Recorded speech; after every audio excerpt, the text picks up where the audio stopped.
Welcome back to our channel. For today's vlog ay ito yung araw kung kailan nakatuloy na rin ang picnic namin. Yes guys, pagka ganitong nagpipiknik ay meron tayong ipiniprepare na food. At isa sa food na dinala natin ay itong ham barbecue. So meron pa tayong ham sa fridge at ang ginawa ko ay ginawa kong ham barbecue.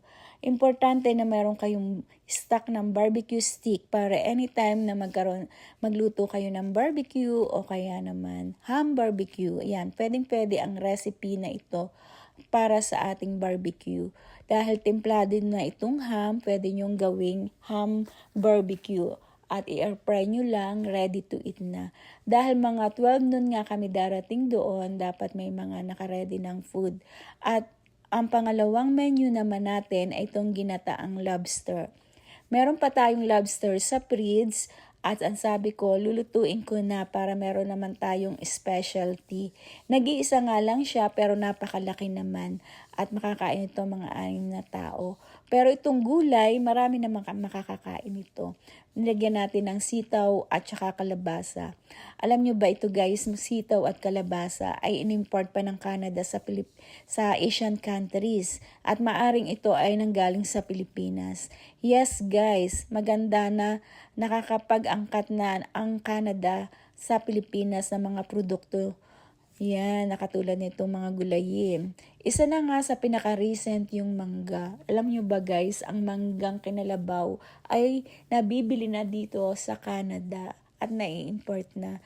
Kaya doon sa mga may manggahan o may mga business na mangga, ay mas maganda na ipagpatuloy nyo yan kasi ini-import na ng Canada iyang mga ganyang produkto. Alam nyo ba guys, nung mga bata kami, ang father ko ay is farmer, di ba? So marami kaming puno ng mga mangga, pati na yung mga uncle ko ay may mga punong mangga, so may manggahan sila. At sila na rin ang nagpapabumba at namumuti ng mga mangga.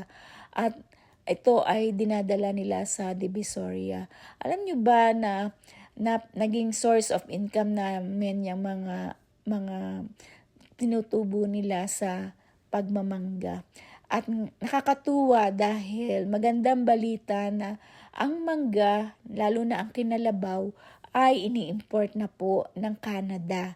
So, para doon sa mga farmers na nag-aalaga o nagtatanim at nagpapabunga ng mga manggang kinalabaw, ipagpatuloy nyo po yan kasi may future po kayo dyan dahil ini-import na ng Canada ang mga prutas na manggang kinalabaw. So magandang balita po yan para sa ating mga kababayan.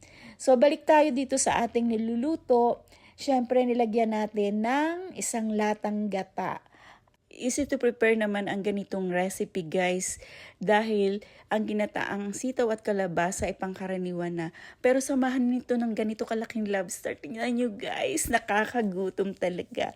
At syempre, ito na yung mga prepare nating food. Si Mr. ay nagluto ng pansit, ang kanyang specialty. Tapos meron pa tayong dessert na puto at saka pichi-pichi. At ito na nga, ready na kami to travel to St. Laurent, Manitoba. Hanggang alas 9 ay umuulan pa guys at tingnan nyo naman ang kalangitan, napakakulimlim. Pero by 10 a.m. talagang walang ulan at napaka-effective ng weather forecast dito. So nakarating na nga kami dito sa place at tingnan nyo guys, talaga ang saya-saya namin dito.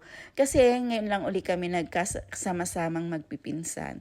Hanggang sa muli! Bye-bye! Para naman sa kaganapan ng ating picnic.